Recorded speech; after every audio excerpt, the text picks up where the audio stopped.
My salams, my salams, my salams.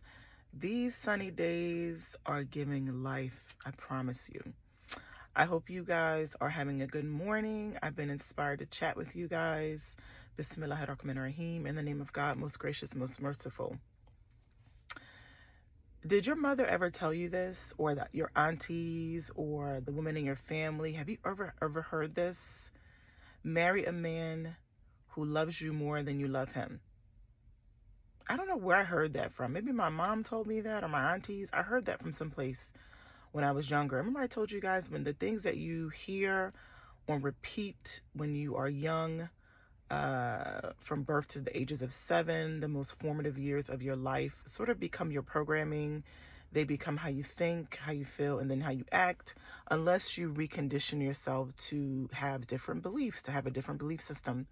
But I've also heard the same saying from other women that I know, that have amazing husbands. So I don't know if we all got that same message. I personally think that you should love the creator of the universe, Allah subhanahu wa ta'ala, and yourself more than you love any man. I personally think that.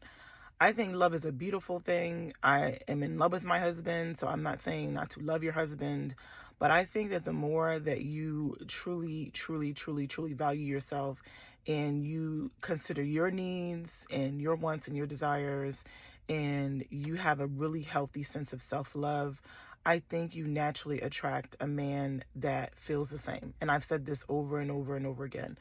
But when I've asked this question to a lot of women, they've never heard that from the women mentors in their lives, like their mothers or their aunts or their grandmothers. And so I'm just here to put that message out there. If you have not heard that, that is very, very wise advice, because women, when we do love, I just think we are naturally just giving, caring, sharing, loving, nurturing, kind. Unless there's some, that's a whole new issue. Unless you've been sort of conditioned to be a different way. I think that's just our natural instinct, our natural way of being. And I think when we're treated well, we will want to give that love and that kindness and that affection and mercy in return. Also, there is nowhere in the Quran where Allah says that you actually have to love your spouse.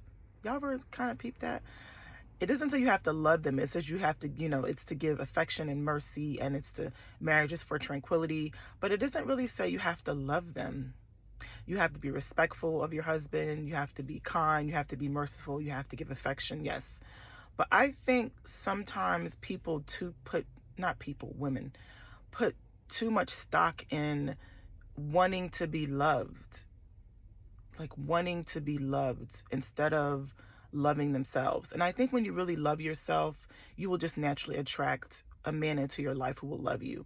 So I think, you want to sort of take the focus off of loving this man so perfectly, and loving him so dearly, and, making sure that, that he's giving you all the love you need. And, I just think that, and I think I heard a sheikh say this too, and I think we all kind of know this, those initial feelings that you feel for someone in the very beginning, that like the butterflies, that feeling of love eventually turns into something else. It turns into comfort, it turns into tranquility, it turns into peace, it turns into, sometimes not so great feelings depending on what's going on between you.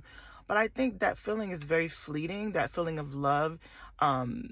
It's very fleeting. And I think that you want to make sure that your feelings of love for yourself are never fleeting, that you always have that love for yourself, and that you're not necessarily seeking validation from your husband.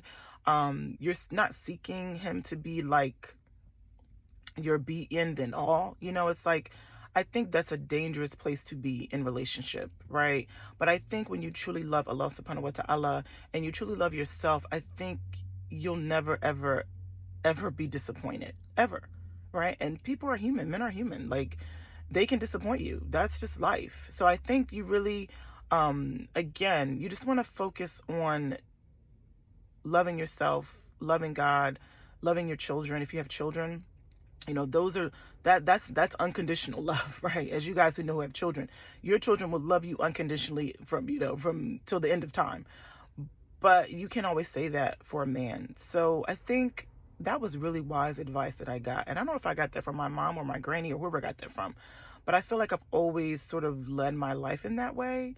And I think it's a good way to be in life and in relationships. So with that, guys, I'm going to sign off. I send you guys love, and I hope you guys have a good day. My salams.